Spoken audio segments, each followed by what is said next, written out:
Hello students, हमने जो इससे पहले जो पढ़ा था वो समुच्चय चैप्टर बच्चों हमारा कंप्लीट हो गया था। अब हम नेक्स्ट चैप्टर पढ़ेंगे बच्चों। आज जो नेक्स्ट सेकंड चैप्टर है वो है संबंध एवं फलन है। ठीक है, तो बच्चों जो संबंध एवं फलन में जो तुम्हारी 3 एक्सरसाइज हैं वैसे, ठीक है, विविध के अलावा जो हैं 3 एक्सरसाइज हैं, तो उसमें जो दूसरी वाली एक्सरसाइज है उसमें संबंध के बारे में बताया गया, जो तीसरी वाली एक्सरसाइज है उसमें फलन के बारे में बताया गया। ठीक है ना।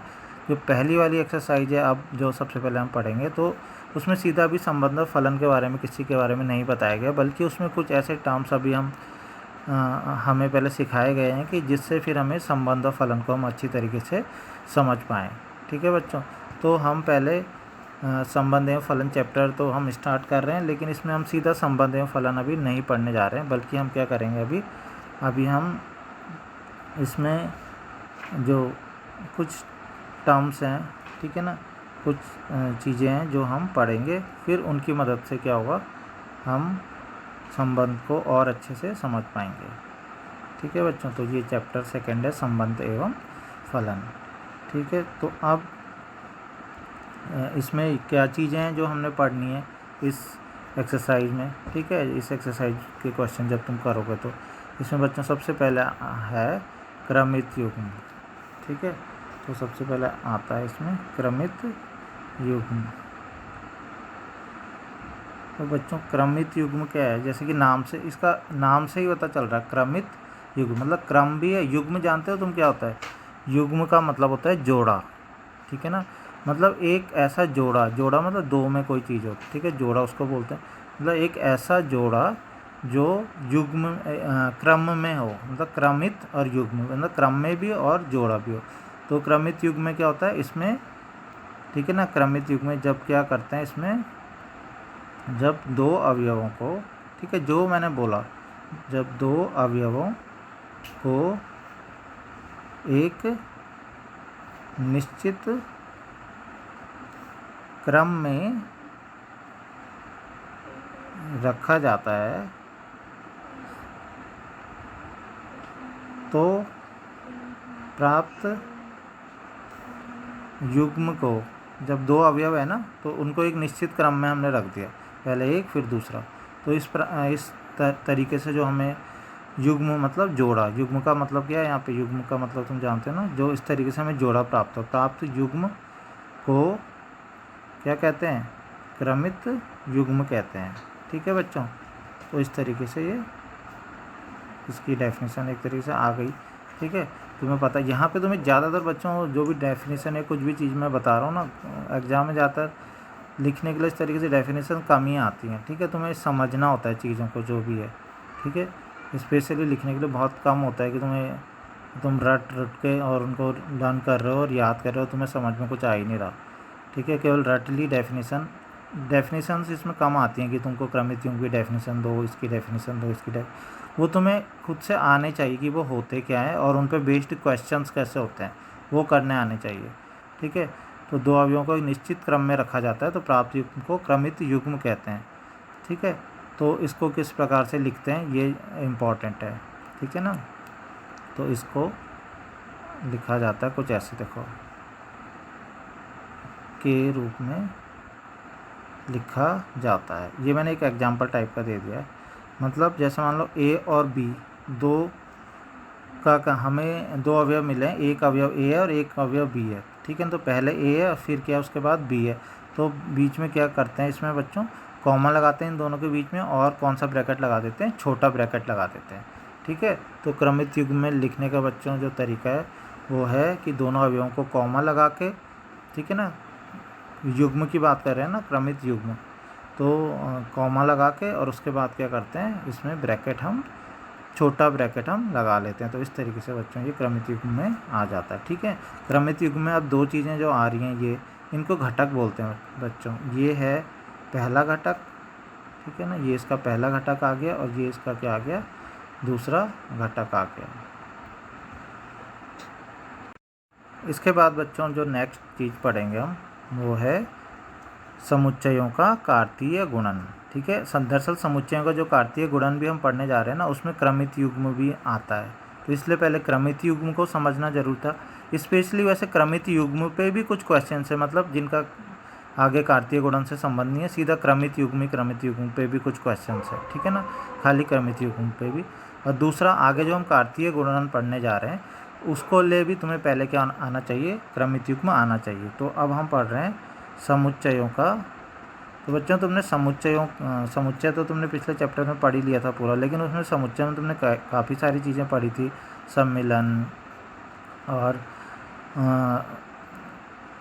पढ़ा था जैसे कि अंतर, ठीक है ना, तो और मतलब पूरक, ठीक है ना। तो इस टाइप से चीज़ें तुमने पढ़ी थी ना, दो समुच्चयों के बीच में, तो A union B, A intersection B, A minus B, ये सब चीज़ें पढ़ी थी। तो बच्चों ये एक नई चीज़ है, दो समुच्चयों के बीच ही है ये भी, ठीक है ना। तो समुच्चयों को दो समुच्चय कर दिए हैं और उनका हमें क्या करना है, कार्तीय गुणन। कोई सामान्य गुणन नहीं है, ये है कार्तीय गुणन है, ठीक है ना। इंग्लिश में इसको बोलते हैं कार्टीजन प्रोडक्ट, ठीक है ना, समुच्चयों का कार्तीय गुणन। तो बच्चों समुच्चयों का कार्तीय गुणन कैसे करते हैं, क्या ये होता है, तो हम इसे समझते हैं ज़रा। तो इसकी डेफिनेशन पहले देख लेते हैं, उसी से हमें समझ में आता चला जाएगा। दो अरिक्त समुच्चयों P तथा Q, अरिक्त समुच्चय मतलब जो रिक्त नहीं होने चाहिए, ठीक है ना, P तथा Q का कार्तीय, मतलब हम जब कार्तीय गुणन करेंगे तो समुच्चय रिक्त मतलब उनमें कुछ ना कुछ अवयव होने चाहिए, ठीक है, तभी तो गुणा कर पाएंगे। तो दो अरिक्त समुच्चयों P तथा Q का कार्तीय गुणन, जिसको किससे लिखते हैं, P क्रॉस Q, ठीक है ना। होता क्या है, उन सभी क्रमित युग्मों का समुच्चय है जिनको प्रथम घटक P से तथा द्वितीय घटक Q से लेकर बनाया जाता है। तो बच्चों इसकी अभी मैं तुम्हें क्रमित युग्म भी तो बता चुका हूँ, ठीक है ना, क्रमित युग्म बताया था ना। तो दो अरिक्त समुच्चय मतलब जो रिक्त नहीं है, उसमें कुछ ना कुछ अवयव जरूर हैं। तो P तथा Q है, उनका हम कार्तीय गुणन लेना चाहते हैं, तो उसको हम डिनोट करते हैं P क्रॉस Q से। सबसे पहले तो उसको प्रदर्शित करने का तरीका है P क्रॉस Q, ठीक है। तो ये उन सभी क्रमित युग्मों का समुच्चय है। उसमें इसको जो अगर हम लिखें समुच्चय निर्माण रूप में लिखें तो P cross Q equal to P Q। अभी इसको समझाता हूँ मैं, ये क्या चीज़ है, और Q बिलोंग्स टू Q। देखो बच्चों जैसा कि मैंने अभी बताया था तुम्हें, सबसे पहले मैंने तुम्हें क्रमित युग्म समझाया, ठीक है ना। क्रमित युग्म में मैंने बताया दो अवयवों को निश्चित क्रम में लिखा जाता है, ठीक है। इसको पहले वाले को इसका पहला घटक कहा जाता है, इसको इसका दूसरा घटक कहा जाता है, ठीक है। समुच्चयों के कार्तीय गुणन है, अभी जो इसकी डेफिनेशन है ये समझ लो। दो अरिक्त समुच्चयों P तथा Q का कार्तीय गुणन P क्रॉस Q उन सभी क्रमित युग्मों का समुच्चय है, ठीक है ना। इसका मतलब है इसके अंदर सारे क्रमित युग्म आते हैं, ये क्रमित युग्मों का समुच्चय है। सबसे पहली बात तो ये कि P क्रॉस B किसका समुच्चय है, क्रमित युग्मों का। मतलब इसके अंदर के जो अवयव मिलेंगे ना, वो ऐसे नहीं मिलेंगे तुम्हें कि A, B, C, ऐसे नहीं मिलेंगे कि 1, 2, 3 ऐसे नहीं मिलेंगे, ठीक है। क्या कैसे अवयव मिलेंगे, क्रमित युग्म मिलेंगे इसके अंदर अवयव, मतलब ऐसे मिलेंगे 1, 2, ठीक है ना, ब्रैकेट छोटे ब्रैकेट के अंदर, फिर अगला 4, 5 छोटे ब्रैकेट के अंदर, फिर अगला 7, 8, मतलब इसके अंदर जो अवयव मिलने जा रहे हैं वो सिंगल में नहीं मिलने जा रहे हैं, वो क्रमित युग्म में मिलेंगे। सबसे पहले तो ये है, ठीक है ना। दूसरा उसमें ये लिखा है कि जिनको प्रथम घटक P से तथा द्वितीय घटक Q से लेकर बनाया जाता है। इसका क्या मतलब हुआ, इसका मतलब यह है कि हम दो समुच्चयों की गुणा कर रहे हैं ना, ठीक है। तो एक समुच्चय तो पहले होगा और एक समुच्चय बाद में होगा, मतलब एक जब भी हम गुणा करेंगे तो एक को तो हम पहले लिखेंगे, एक को बाद में लिखेंगे ना। तो इस क्रमित युग्म में बच्चों, जो क्रमित युग्म अब आंसर में हमारे आते हैं इनकी गुणा करके, उसमें हमेशा पहला वाला पहले वाले का होगा, अवयव होगा, और जो दूसरा वाला होगा दूसरे वाले का अवयव होगा। तो वही बात उन्होंने लिखी कि जिसका प्रथम घटक P से, मतलब जो पहला घटक है हमेशा इसका ये पहला वाला घटक, ये हमेशा पहले वाले समुच्चय से लिया जाता है, और जो इसका दूसरा घटक है, द्वितीय घटक, ठीक है ना, ये दूसरा वाला घटक है, ये वाला, ये किससे लिया जाता है, दूसरे समुच्चय से लिया जाता है। अब ये जब हम क्वेश्चंस करेंगे ना इसके तो एकदम इजीली ये समझ में क्वेश्चंस आ जाएंगे, ठीक है। और दूसरा बच्चों ये डेफिनेशन है, तो देखो ये भी वैसे ही है, P cross Q equal to, देखो सबसे पहले तो तुमने देखा मैंने यहाँ पे क्रमित युग्म लिखा पी क्यू, अभी तक हम एक्स करके लिखते थे ना यहाँ पे, अगर मैं यहाँ पे एक्स इंटू वाई मैं चाहता तो इसको एक्स वाई करके भी लिख सकता था, ठीक है ना, तब एक्स होता कॉमा वाई होता, ठीक है, एक्स बिलोंग्स टू पी और वाई बिलोंग्स टू क्यू, ऐसे भी लिख सकते थे इसको, ठीक है ना, आया समझ में, इसको ऐसे भी लिख सकते थे, यहाँ पे एक्स और वाई यहाँ पे लिख सकते थे, लेकिन कुल मिला के यहाँ पे खाली एक्स नहीं लिखेंगे इस बार, ठीक है। ऐसा इस बार चेंजेस क्यों हुआ होगा, ऐसा इस बार चेंजेस इसलिए हुआ कि अभी तक केवल एक सिंगल अवयव हम लिख लेते थे किसी के भी आंसर में, लेकिन इस बार सिंगल अवयव नहीं लेना है हमने, बल्कि हमें क्या लेना है, हमें क्रमित युग्म के रूप में ही लेना है। तो इसलिए इस जगह पे भी क्रमित युग्म भी ही आता है, मतलब पी क्यू लिखा है, एक्स वाई लिखा है, ठीक है ना, ए बी लिखा है, इस तरीके से लिख सकते हैं यहाँ पे, ठीक है। अब फिर क्या लिखा है, आगे पढ़ो ज़रा, पी बिलोंग्स टू पी, मतलब इसका पहला वाला जो घटक है वो किसका होना चाहिए, पी का होना चाहिए पहले वाले का, और क्यू, ठीक है ना, ये जो दूसरा वाला घटक है, ठीक है ना, वो किससे होना चाहिए, क्यू बिलोंग्स टू क्यू, मतलब वो दूसरे वाले का होना चाहिए, तो यही लिखा है, ठीक है। अगर तुम मान लो यहाँ पे स्मॉल एक्स और स्मॉल वाई लिखते तो भी तुम ऐसे लिखते small X belongs to P, क्योंकि स्मॉल एक्स पहले है, और small Y belongs to Q, small Y बाद में, तो ये समझ में आ गया होगा। बाकी एक एग्जांपल से इसको बहुत ही ईजीली ये समझ में आ जाएगा, एक उदाहरण हम देख लेते हैं, ठीक है ना, एक उदाहरण खुद ही हम अपनी ओर से कुछ ले लेते हैं, पी क्यू है, हम कुछ और ए मान लेते हैं, ठीक है ना, ए मान लो 1 और 2 है, ठीक है ना, और बी है 3 और 4 है, ठीक है बच्चों, तो ये ए हो गया, ये ए के अवयव हो गए, ये बी के अवयव हो गए, ठीक है। अब हमें क्या करना है, इनका कार्तीय गुणन करना है, मान लो, यानी कि ए क्रॉस बी। तो बच्चों मैंने क्या बताया, मैंने तुम्हें ये बताया कि कार्तीय गुणन में अवयव हमेशा किस रूप में होते हैं, क्रमित युग्म के रूप में होते हैं, मतलब ऐसे करके होंगे, क्रमित युग्म मतलब ऐसे, और जोड़े में ये एक अवयव ये हो गया, ठीक है ना। अब ये कैसे अवयव निकलेंगे, कैसे निकालते हैं इनको, ये अभी बता रहा हूँ, लेकिन पहले समझ लो ऐसे करके होता है, मतलब, और इसमें मैंने क्या बोला, इसमें हमेशा ऐसा होता है कि पहला वाला हमेशा पहले से ही लेना है और दूसरा वाला घटक हमेशा दूसरे से लेना है। तो इसको करने का तरीका है, पहले ऐसा करो, शुरुआत 1 से कर लो, ठीक है ना, 1, ठीक है ना, 1 मतलब पहला वाला, इसका 1 ले लिया, फिर इसका क्या ले लिया, 3 ले लिया, तो बच्चों ये आ गया, एक अवयव हमें मिल गया। ये 2 अवयव नहीं है, ध्यान से समझ लो, ये 2 अवयव नहीं है, ये एक ही अवयव है क्रमित युग्म के रूप में, 1, 3 और ब्रैकेट बंद कर दिया छोटा वाला, ये बच्चों एक अवयव हमें मिल गया, ठीक है। अब मैं दूसरा अवयव लिखूँगा, ठीक है, इसको अभी डाल लेता हूँ, दूसरा अवयव कैसे लिखना, अभी 1 का काम पूरा नहीं हुआ, 1 को हमने 3 के साथ तो ले लिया, अब 1 को किसके साथ लेंगे, 4 के साथ, तो बच्चों 1, 4, ठीक है। तो हमने 1 को पहले 3 के साथ लिया, फिर 1 को हमने किसके साथ लिया, 4 के साथ। इसके बाद तुम्हें क्या करना है, नेक्स्ट के लिए क्या करना है, 2 को लेना है, अब 2 को, ठीक है ना, अब 2 को किसके साथ लेना है, एक बार 3 के साथ, फिर 2 को किसके साथ लेना है, 4 के साथ। तो ये इजीली ये क्वेश्चन हो गया, तुमने ध्यान से देखोगे इसमें कितने अवयव आए, ठीक है। अगर तुम्हें समझ में आ गया होगा तो तुम बोलोगे 4 अवयव, और समझ में नहीं आया होगा तो तुम बोलोगे 8 अवयव, ठीक है। तो इसमें है 4 अवयव बच्चों, एक अवयव ये है, एक ये है दूसरा, ये तीसरा और ये चौथा, तो इसमें टोटल 4 अवयव है, ना कि 8 अवयव हैं, क्योंकि इसके अवयव हमेशा क्रमित युग्म के रूप में होते हैं, ठीक है। अब इसमें अगर हम देखें कि क्या बोला था मैंने ये बोला था, अगर इसके क्रमित युग्म में जो अवयव होते हैं, खास बात है कि पहले वाले हमेशा पहले वाले के ही होते हैं। तो देखो पहले में क्या है, एक पहला घटक में 1 है, यहाँ पे भी 1 है, यहाँ पे 2 है और 2 है, मतलब 1 और 2 ही हैं, 1 और 2 ही तो हैं पहले में, और बाद वाले में क्या है, देखो 3, 4, 3, 4, और बाद वाला यहाँ पे जो गुणा कर रहे हैं बाद वाला बी, उसमें भी तो 3, 4 ही है, यही तो बोला था यहाँ पे, ठीक है ना, कि पी बिलोंग्स टू पहला वाला पहले वाले का होगा और दूसरा वाला दूसरे वाले का होगा, ठीक है। तो इस तरीके से इसको करते हैं, बहुत इजीली ये कार्तीय गुणन हम निकाल सकते हैं, ठीक है। तो इसको ध्यान रखना, ब्रैकेट्स का हमेशा ध्यान रखना कि क्रमित युग्म को छोटे ब्रैकेट में लिखेंगे, और जब हम ए क्रॉस बी का ब्रैकेट लगा रहे हैं तो वो हम मंझला कोष्ठक ही हम लगाएंगे। इसमें सबसे पहले तो बता दूं, बस इतना ही था, ठीक है ना, केवल क्या था, क्रमित युग्म, पहले वाली एक्सरसाइज में केवल क्रमित युग्म और कार्तीय गुणन, यही 2 चीज़ें हैं, ठीक है ना। लेकिन अब क्रमित युग्म और कार्तीय गुणन, इनसे ही रिलेटेड अगर कुछ हमें कुछ चीज़ें, कुछ नोट्स हैं वो ध्यान रखने हैं, ठीक है ना।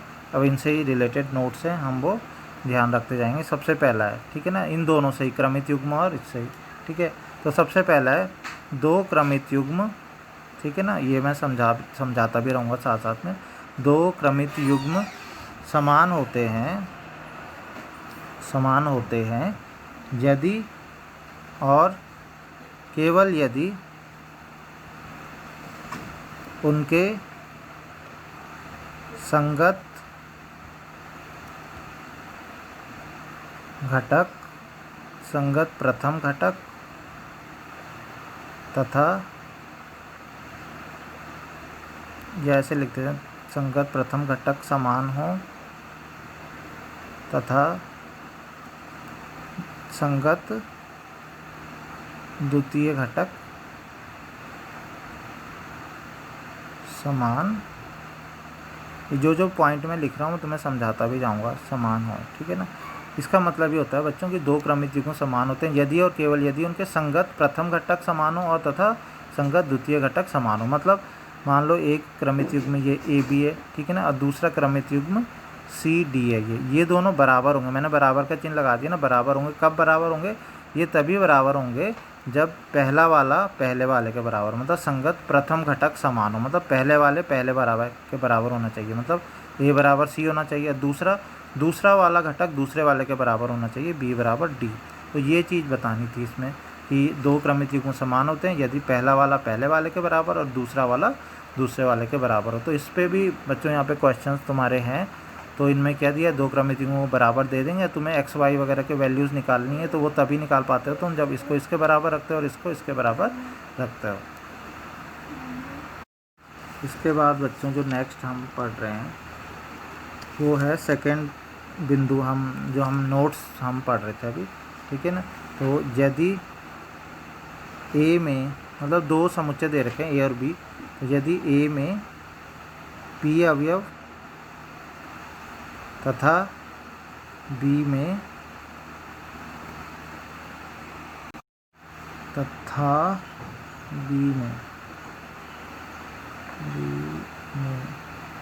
ठीक है, ए में पी अवयव है तथा बी में कितने अवयव हैं, क्यू अवयव है। यदि ए में पी अवयव तथा बी में क्यू अवयव हों तो ए क्रॉस बी में पी इंटू क्यू अवयव होते हैं। तो ये बच्चों कोई ज़्यादा दिक्कत वाली बात नहीं है, बहुत सिंपल बोला मैंने बोला ए में पी अवयव है, बी में क्यू अवयव है, तो जो ए क्रॉस बी है, मतलब जो उनका कार्तीय गुणन है उसमें पी इंटू क्यू अवयव होते हैं। मान लो ए में 2 अवयव हैं, बी में 3 अवयव है, तो इनके कार्तीय गुणन में 2 3 6 अवयव होते हैं। जैसे अभी देखो, अभी हमने क्वेश्चन किया था, उससे भी मैं समझा देता हूँ। अभी क्वेश्चन किया था ना, देखो ए है, इसमें कितना अवयव थे, गिनो जरा, 1 2 अवयव है ना। इसमें कितना अवयव थे, गिनो जरा, 1 2, इसमें भी 2 है। तो इनके जो कार्तीय गुणन में कितने अवयव होंगे, 2 गुणा 2, इन दोनों के आपस में गुणा करेंगे, 2 दूनी 4, तो इसमें 4 अवयव होने थे, 4 ही हैं, देखो 1 2 3 4। तो यही बात कह रहे हैं कि जितने अवयव ए में होते हैं जितने बी में होते हैं, अगर उनकी गुणा कर दें तो जो आया उतने अवयव ए क्रॉस बी में होते हैं। इसको हम ऐसे भी लिख सकते हैं, अर्थात इसको थोड़ा दूसरे रूप से लिखना चाहें तो ऐसे भी लिख सकते हैं कि एन ए, मतलब ए में अगर अवयवों की संख्या कितनी है, पी है, और बी में अवयवों की संख्या कितनी है, क्यू है, ठीक है ना। ए में अवयवों की संख्या पी, बी में अवयवों की संख्या कितनी है, क्यू है, तो ए क्रॉस बी में अवयवों की संख्या कितनी होती है, पी इंटू क्यू होती है। इसको ऐसे भी लिख सकते हैं, ठीक है। नेक्स्ट बच्चों जो पॉइंट है वो है यदि ए तथा बी अरिक्त समुच्चय हैं, ए तथा बी अरिक्त समुच्चय हैं। अरिक्त समुच्चय का मतलब है रिक्त नहीं है, मतलब कुछ ना कुछ उसमें है, ठीक है ना। और ए या बी में से कोई अपरिमित समुच्चय है तो ए क्रॉस बी भी अपरिमित समुच्चय होता है। ये तो वैसे भी तुम्हें समझ में आ गया होगा इजीली। मतलब दो हमने जिनकी गुणा कर रहे हैं, ठीक है ना, तो अरिक्त है, मतलब अरिक्त का तो मतलब हो गया मतलब कुछ ना कुछ है उनमें, ठीक है। लेकिन उनमें से एक ऐसा है, मतलब एक में तो मान लो 2 अवयवी हैं या 3 अवयव हैं, लेकिन दूसरे वाले में अपरिमित है। मतलब इन दोनों में से किसी एक में अपरिमित है, मतलब अनंत है, ठीक है। तो ए क्रॉस बी भी कितना होगा, अपरिमित ही तो होगा, ठीक है ना। तो उनकी हम जब मल्टीप्लाई करेंगे तो वो भी तो अपरिमित तक चला जाएगा, ठीक है। तो ये सिंपल है, अगर दो की हम मल्टीप्लाई कर रहे हैं उनमें से एक अपरिमित है तो उनका जो कार्तीय गुणन आता है वो भी अपरिमित ही आता है। तो इसमें बहुत ज़्यादा दिक्कत नहीं है, समझ में आ गया होगा। नेक्स्ट है बच्चों ए क्रॉस ए। देखो एक नई चीज़ आ गई, हमने 3 की कर दी अगर, ठीक है। यहाँ पे ए क्रॉस ए ही नहीं है इसमें, देखो मैं ए क्रॉस ए के अलावा हम ए क्रॉस बी क्रॉस सी भी बोल सकते हैं इसको, ठीक है। पहले चलो मैं ये बता देता हूँ जो तुम्हारे बुक में है, ठीक है। तो इसको अगर एक मतलब अभी तक हम 2 की कर रहे थे ना, तो हमें क्या मिल रहा था, 2 की उसमें क्रमित युग्म मिल रहा था ना बच्चों। लेकिन हम 2 को ना करके अगर 3 की मल्टीप्लाई करें ना, अभी ये तो तुम्हें एक ही समुच्चय दिख रहे होंगे ना, मैं अलग अलग भी तुम्हें बता दूँगा, उसमें भी यही होता है।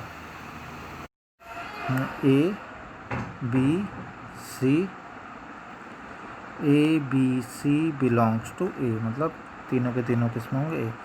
तो बच्चों यहाँ पे क्योंकि 2 की मल्टीप्लाई नहीं हो रही बल्कि 3 की हो रही है, तो अभी तुम ध्यान से देखोगे यहाँ पे मैंने 2 नहीं लिखे हैं, ठीक है ना। मैंने 2 नहीं लिखे हैं यहाँ पे कॉमा करके, मैंने 3 लिखे हैं। यानी कि इसके आंसर में जो मिलता है 2 करके नहीं मिलता बल्कि 3 करके मिलता है। तो बच्चों जो ए बी सी है ना, इसको क्या बोलते होंगे, तो इसको जैसे उसको बोलते थे क्रमित युग्म बोलते थे। युग्म का मतलब जोड़ा होता है ना, जो जोड़ा तो 2 का ही होता है, लेकिन ये तो 3 है तो इसे क्रमित युग्म नहीं बोलते हैं बच्चों, इसे बोलते हैं क्रमित त्रिक बोलते हैं। त्रिक का मतलब 3, ठीक है। अब मैं तुम थोड़ा सा अगर इसमें कन्फ्यूज हो रहे हो कि तीनों एक ही हैं, तो यहाँ पे तो यह है कि पहला वाला भी एक है, दूसरा वाला भी एक है, तीसरा वाला भी एक है। बाई चांस अगर तीनों अलग अलग भी हों इसी में, अगर अलग अलग हो मान लो, तो ए इंटू बी इंटू सी तीनों अलग हो, तब उस केस में क्या होता है बच्चों, सेम वही डेफिनेशन है। देखो क्या, जो पहला वाला है ये वाला अवयव ये होता है पहले वाले का, ठीक है ना। जो दूसरा वाला अवयव बी है वो होता है दूसरे वाले का, और जो तीसरा वाला अवयव है सी ये वाला होता है तीसरे वाले का, ठीक है। वही जो जैसे क्रमित, जैसे उसमें होता था ना कार्तीय गुणन का, जो 2 का कार्तीय गुणन में होता था, सेम ऐसे ही 3 के कार्तीय गुणन में होता है। बस वहाँ पे क्रमित युग्म में आंसर आते थे, यहाँ क्रमित त्रिक में आते थे। बाकी जब क्वेश्चंस इसके आएंगे जैसे जैसे तो भी हम समझते जाएंगे। तो ये हमारे लगभग पूरा ये अब हो गया। हमने जो कार्तीय गुणन और जो क्रमित युग्म है उनके बारे में पढ़ लिया। एक नई चीज़ भी आई है हमारे पास, क्रमित त्रिक भी, वो भी हमने पढ़ा है। अब हमारे एग्जाम्पल्स स्टार्ट हो जाते हैं बच्चों। इसके बच्चों एग्जाम्पल्स देख लेते हैं ज़रा। तो इसका उदाहरण फर्स्ट है, यदि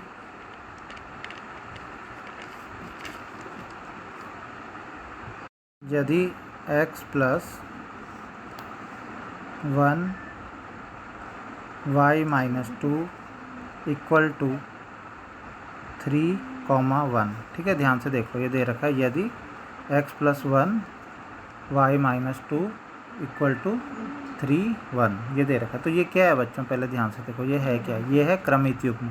ये क्या है, ये भी क्या है, क्रमित युग्म। पहले तो ये समझना ये है क्या, क्रमित युग्म। दूसरा क्या है, बीच में कौन सा चिन्ह है, बराबर का। तो इससे क्या मतलब हुआ, इसका मतलब ये होगा कि ये वाला क्रमित युग्म और ये वाला क्रमित युग्म कैसे हैं, समान है, ठीक है ना।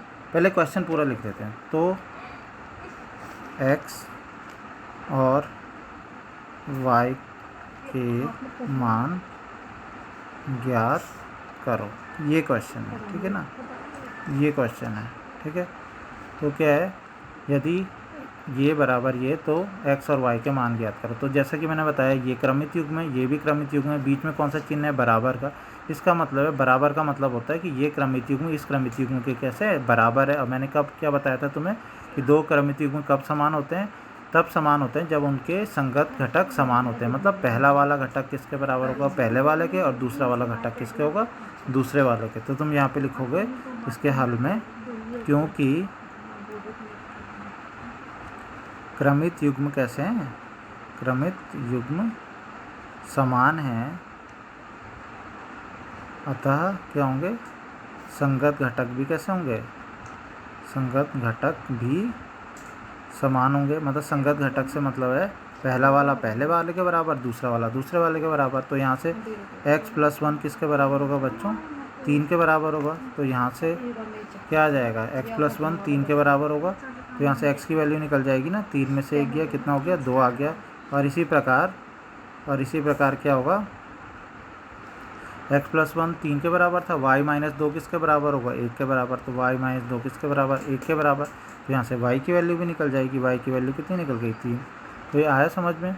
हमने क्या किया, x और y के मान निकालने के लिए पहला घटक पहले के बराबर रखा, दूसरा घटक दूसरे के बराबर रखा। तो वहाँ से हमें ईजिली x और y की वैल्यूज़ मिल गई। देखो बच्चों, उदाहरण 2 है। इसमें क्या दे रखा है? यदि P बराबर दे रखा है ABC, ठीक है, Q बराबर दे रखा है R, मतलब एक ही अवयव है इसमें 3 अवयव है, इसमें 1 अवयव है। तो क्या निकालना है? तो P × Q तथा Q × P ज्ञात कीजिए। और क्या एक और चीज़ पूछी उन्होंने, क्या दोनों कार्तीय गुणन समान है? ये भी पूछा है, क्या दोनों समान है? ठीक है, मतलब P × Q निकालो, मतलब पहले P की Q से करो, फिर Q की P से करो। तो ध्यान से ज़रा इस क्वेश्चन को देखते हैं, मतलब क्या हुआ इसका। तो बच्चों सबसे पहले ऐसा करते हैं, P की गुणा करते हैं Q से। ठीक है, तो मैंने क्या बताया था, क्या बोला था मैंने बोला था P की Q से करेंगे तो पहले P के अवयव आते हैं, फिर Q के आते हैं। मतलब पहले हम P के लेंगे, तो P का क्या है? पहले A है ना। तो मैंने इसका तरीका क्या बताया था? मैंने बोला था पहले 1 ले लो यहाँ से A, फिर उसके साथ यहाँ वाला ले लो एक R, ठीक है ना। फिर दोबारा से ये A वाला लो, फिर यहाँ से दूसरा लो, लेकिन यहाँ कोई दूसरा है, ठीक है। तरीका ऐसे करने का, पहले A लो, A के साथ यहाँ R, फिर A, फिर A के साथ दूसरा वाला, फिर A के साथ तीसरा वाला, लेकिन यहाँ पर एक ही था तो A R ख़त्म हो गया। फिर B का लेंगे, B के साथ यहाँ वाला, तो B के साथ क्या आएगा? R, एक ही हो गया। अब B के साथ दूसरा लेंगे, लेकिन है ही नहीं कोई, अब C के साथ। तो बच्चों इसके साथ ये ख़त्म हो गए ना, तो ये आ गया आंसर, ठीक है ना। तो ऐसे आने कितने चाहिए थे? देखो इसमें कितना अवयव है? 3, इसमें कितना अवयव है? 1, तो 3 × 1 3 आने चाहिए थे। 3 × 1 3 होता है ना, तो 1 2 3 ही आए। देखो अब हम क्या निकालेंगे? Q × P। इसे ध्यान से समझना, Q × P का मतलब क्या हुआ इस बार बच्चों? क्या है? Q पहले P बाद में। इसका मतलब पहले हम Q वालों को लेंगे। तो Q में पहले क्या है? Q में क्या है? Q में R है ना। इस बार हम Q के अवयव पहले लेंगे, तो यानी कि हम लेंगे R, और R के साथ हम पहले क्या ले लेते हैं? A, तो R के साथ हम A ले लिया। फिर हम R के साथ क्या लेंगे? B, ठीक है ना, दूसरा अवयव R के साथ B। तीसरे में क्या करेंगे? R के साथ क्या ले लेंगे? C, ठीक है, R के साथ C ले लिया, ठीक है। अब हम इसका दूसरा अवयव लेंगे, लेकिन वो तो है ही नहीं, ठीक है। तो इस तरीके से तो करेंगे। तो शुरुआत में मतलब Q के अवयव आने चाहिए। Q के अवयव क्या है? R R R, देखो R है। P के अवयव क्या है? A B C। तो इस चीज़ का तुम्हें ध्यान रखना है। अब देखो तुम क्या ये बराबर हैं? तुम ये भी बोल सकते हो हाँ ये A R है, ये R है, एक जैसे ही तो है। एक जैसे नहीं है बच्चों। दो क्रमित युग्म क्या बताया था मैंने? तब समान होते हैं जब उनके संगत अवयव समान होते हैं। मतलब पहला वाला पहले वाले के बराबर होता है, दूसरा वाला दूसरे वाले के बराबर होता है। तो A R R A के बराबर नहीं होता है, ये बिल्कुल गलत है कि A R A R की ऐसी B R R B के बराबर नहीं होता, ऐसी C R R C के बराबर नहीं होता। कुल मिला के ये क्या है? समान नहीं है, क्योंकि इनके संगत अवयव समान नहीं, इनके जो अवयव हैं वो समान हो ही नहीं रहे। P × Q के कुछ और अवयव हैं और Q × P के कुछ और अवयव हैं, तो ये बराबर नहीं आए हैं, ठीक है। तो इससे तुम्हें ये भी पता चलता है कि इसमें एक क्रम विनिमय नियम का पालन नहीं होता है, ठीक है ना। कार्तीय गुणन में ऐसा नहीं है कि जैसे नॉर्मल गुणन में होता है ना कि हम संख्याओं की गुणा करते हैं, 2 की गुणा 3 से करें, 3 की गुणा 2 से करें, बराबर आता है ना। इसमें ऐसा ज़रूरी नहीं है कि बराबर आए, ठीक है ना। तो इसमें अलग आ सकता है, तो अलग दिख भी रहा है तुम्हें, अलग आया बच्चों। अब क्योंकि अब काफ़ी हो गया इसमें मैं कुछ एक छोटे 1-2 क्वेश्चन और मैं कुछ स्किप कर रहा हूँ, बड़े क्वेश्चन वो उसके बाद में बताऊँगा। नेक्स्ट वीडियो में हम इस पर करेंगे, उसका होमवर्क भी तुम्हें दूंगा। इसका मैं उदाहरण 3 नहीं बता रहा हूँ, ठीक है ना, उदाहरण 4 बता रहा हूँ, ठीक है। उदाहरण 3 को स्किप कर रहा हूँ, इससे रिलेटेड जो क्वेश्चन है वो हम नेक्स्ट उसमें करूँगा, उदाहरण 3, और एक्सरसाइज के क्वेश्चन भी हम नेक्स्ट वीडियो में करेंगे। तो अभी छोटे से मैं 2 क्वेश्चन करा रहा हूँ। एक तो है यदि P बराबर 1 2 ये दिया है तो समुच्चय P × P ज्ञात कीजिए, ठीक है। तो बच्चों इसमें क्या करना है, ये मैंने जैसा कि बताया था ना, इसमें तुम्हें क्या आएगा, 3 P में कैसे आएंगे, 3 वाले आएंगे ना। इसके करने का तरीका बच्चों ये है कि कंफ्यूज ना हो, तो इसके लिए क्या करो तुम, मतलब 3 बार लिख लो, ऐसा करो, मतलब इसको ऐसे करके लिखो, रफ में लिख सकते हो ऐसा, ठीक है। ऐसा करो, P को मतलब ऐसे लिख लो, ये मैंने ऐसे ही लिखा हुआ है रफ में ही, P को लिख लो तुम 1 2, ठीक है ना। ये दूसरा P हो गया, वो भी 1 2 ही होगा, और ये तीसरा P होगा, ये भी क्या होगा, 1 2 ही होगा, ठीक है। मैंने ऐसे लिख लिया ये P, ठीक है, ऐसे 3 P मैंने लिख लिया, ठीक है। अब तुम्हें पहला वाला, ठीक है ना, अब पहला वाला लिखना है, पहले वाले का 1 लिख लो, क्योंकि ये पहले वाले में होना चाहिए, पहला अवयव होना चाहिए। अब त्रिक आएंगे ना, इतना तो तुम्हें पता है ना, त्रिक आएंगे, अब युग्म में नहीं 3 में आएंगे, क्योंकि 3 की गुणा हो रही है। तो बच्चों इसका पहला वाला लो 1, ठीक है ना, 1 ले लिया। अब इसी को फिक्स रहने देना, अब इसका भी पहला वाला ले लो 1, और अब ठीक है ना, इसको भी फिक्स कर लो अभी, और फिर इसका कौन सा ले लो, पहला वाला। तो ये हो गया, इतना समझ में आ गया। यहाँ से शुरुआत करो, इसको फिक्स करो 1। अभी इसको जब तक इसका काम पूरा ना हो जाए तब तक इसे छोड़ना नहीं है, इसे 1 को, ठीक है। अब इसका 1, फिर 1 और फिर 1, ठीक है, हो गया। इसके बाद नेक्स्ट है, इस 1 को अभी छोड़ना नहीं है, 1 को लेना है। इसके बाद बच्चों इस 1 के साथ, अब ये 1 तो हम ले चुके हैं ना, ठीक है, ले चुके हैं, ठीक है। लेकिन लेने के बाद, इस 1 को लेने के बाद हमने इसके साथ ये वाला 1 लिया था, ठीक है। तो अब हम क्या करेंगे, 1 1 और इसके बाद 1 ना लेके इस बार 1 1 2 लेंगे। तो अभी भी हमने ना इस 1 को छोड़ा ना इस 1 को छोड़ा, ठीक है ना। अब हमने ये लास्ट में इस वाले को चेंज कर दिया, तो हमने क्या कर दिया यहाँ पे 2। ये समझ में आ गया होगा। पहले इसको फिक्स किया 1, ठीक है ना, फिर 1 और 1, फिर इसको अभी फिक्स रखा 1, इसको भी फिक्स रखा 1, इसको बदल दिया 2, ठीक है, आ गया समझ में। इसके बाद बच्चों अब फिर से, अब देखो इस 1 को अभी भी नहीं छोड़ेंगे हम, ठीक है, 1। लेकिन अब देखो 1 के साथ इसका कॉम्बिनेशन 1 1 का और 1 2 का कॉम्बिनेशन तो हो चुका, मतलब इसकी अब ज़रूरत रही नहीं, इस 1 की ज़रूरत अब रही नहीं है। क्योंकि हम क्या कर सकते थे, अब 1 के बाद हम 1 और 1 ले सकते थे और 1 और 2 ले सकते थे, वो तो हम ले चुके हैं, 1 1 और 1 2, ठीक है। तो इसका मतलब है अब हमें क्या करना है, अब हमें 1 के साथ क्या लेना है, अब हमें 1 के साथ 1 को नहीं लेना, बल्कि 1 के साथ किसको लेना है, 2 को लेना है यहाँ, ठीक है। ये 1 तो फिक्स है, अब हम 2 को लेंगे, 1 2, और इसके साथ 2 के साथ फिर से 1 1 2 1, ठीक है। और बच्चों इसके साथ ही ऐसी 1 2 2, ठीक है ना, 1 2 2, ये इस तरीके से हो गया, ठीक है। अब तुम देखोगे तो हमारा 1 वाला काम पूरा हो चुका है, ठीक है ना। 1 का हमने 1 1 1 भी किया, फिर 1 1 2 भी किया, ये भी हो गया, फिर 1 2 1 भी किया, 1 2 2 भी कर दिया, ठीक है। तो 1 का काम पूरा हो गया। अब हम किसको करेंगे, 2 को। तो इसके लिए तुम्हें बहुत ज़्यादा सोचने की ज़रूरत नहीं बच्चों, जहाँ जहाँ पे शुरू में 1 लिखा था ना, उसकी जगह पे अब तुम क्या लिख दो, 2 लिख दो, तो तुम्हारा ये आ जाएगा। तो शुरू का 2 लिख दो, 2 1 1 2 1 2, ठीक है ना, 2 2 1, मतलब जहाँ जहाँ पे 1 लिखा था 1 1 1, ठीक है। सेम ऐसे ही 2 से भी तो बनेगा, तो 2 1 1 2 1 2 2 2 1, ठीक है ना। ऐसे ही लास्ट का क्या हो जाएगा, 2 2 2।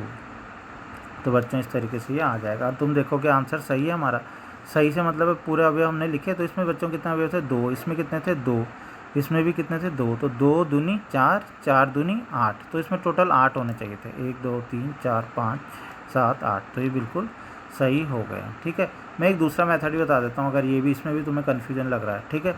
दूसरा मेथड ये है बच्चों, तो कि तुम क्या करो, पहले इन दोनों के क्रमिक, मतलब नॉर्मली इन दोनों का कार्तीय गुणन कर लो, इन दोनों का। तो इन दोनों का कार्तीय गुणन करके देखो क्या आएगा, इन दोनों का कार्तीय गुणन करेंगे, ठीक है। देखो मैं यहाँ पे कहीं बता देता हूँ, ठीक है। ये है 1 2, ये है 1 2, और ये है 1 2। अगर इसमें भी कन्फ्यूजन लग रहा है तो तुम ऐसा करो, इन 2 का कार्तीय गुणन कर दो, ठीक है। इन 2 का कार्तीय गुणन, इसमें तो कोई कन्फ्यूजन नहीं है ना, 1 1, ठीक है ना, 1 1, ठीक है ना। नेक्स्ट क्या हो जाएगा, ठीक है, कार्तीय गुणन इसका 1 1, और क्या होता है 1 2 1 1 1 2, इसमें तो दिक्कत नहीं है। फिर 2 1 और 2 2, यही तो होगा, 2 1 और 2 2, ये हो गया ना, ठीक है। अब तुम्हें क्या करना है, अब तुम्हें इससे पहले अब 1 लगा देना है इन सबसे पहले एक तो, ठीक है ना, 1, यहाँ पे भी 1, यहाँ पे भी 1, यहाँ पे भी 1, ठीक है ना। और दूसरे बारी में क्या करना है, इन सबसे पहले क्या लगा देना, 2 लगा देना। तो एक तरीका बच्चों ये भी है करने का। तो जैसे तुम करना चाहो, जैसे तुम्हें लगे तो तुम इसको कर सकते हो। उदाहरण 5 है, ये भी मैं नेक्स्ट वीडियो में ही समझाऊंगा। अभी मैं कुछ ऐसे क्वेश्चन दे रहा हूँ जिससे कि ताकि तुम होमवर्क में भी कर सको, ठीक है ना। तो ये है लास्ट है इसका उदाहरण बच्चों। 2 उदाहरण मैंने छोड़े हैं, ठीक है। तो वो मैं नेक्स्ट वीडियो में बताऊँगा। और अभी मैं जो आज मैंने तुम्हें कराया है, मैं उससे रिलेटेड ही होमवर्क मैं दूंगा आज, ठीक है। ये तो ए क्रॉस बी देखो उल्टा है, इसमें ए क्रॉस बी दे रखा है, तो ए तथा बी ज्ञात कीजिए। देखो ये उल्टा क्वेश्चन है। उल्टा क्वेश्चन कैसे, अभी तक ऐसे ही तो बोल रहे थे कि ए और बी दे रखा है और ए क्रॉस बी निकालो, ठीक है ना। उल्टा है, ए क्रॉस बी दे रखा है और ए और बी समुच्चय ज्ञात करो। तो बच्चों बहुत इजीली ये क्वेश्चन हो सकता है। यदि ए क्रॉस बी दे रखा, तो हमें क्या डेफिनेशन पढ़ी थी, हमने ये पढ़ी थी कि जो ए में जो अवयव होते हैं वो कौन से वाले क्रमित युग्म में कौन से वाले अवयव होते हैं, जो शुरू वाले होते हैं, पहले वाले अवयव हमेशा पहले वाले के होते हैं, और जो इसके दूसरे वाले अवयव होते हैं वो दूसरे वाले के। तो हमें ए क्योंकि पहले है, ए क्रॉस बी जब हम गुणा कर रहे हैं तो ए पहले है ना, इसका मतलब है ए में वो अवयव होंगे सारे जो शुरू में लिखे हैं। तो शुरू में क्या लिखे हैं वो देख लो, क्या लिखा, पी लिखा है एक, तो पी कॉमा, और क्या लिखा है, पी लिखा है, इसे दोबारा तो लिखेंगे नहीं। और क्या लिखा है, एम, तो एम, और क्या है, फिर से एम है, इसे भी दोबारा नहीं लिखेंगे। तो बच्चों ए में कौन से आ गए, पी और एम, मतलब शुरुआत वाले अवयव ए के हो गए। ऐसे ही बच्चों हम लिखेंगे किसके अवयव, बी के। तो बी के अवयव कौन से होंगे, लास्ट वाले है ना, जो लास्ट में, तो लास्ट में दूसरे वाले अवयव, मतलब दूसरे वाले अवयव देखो क्या है, क्यू है, तो क्यू लिख देंगे।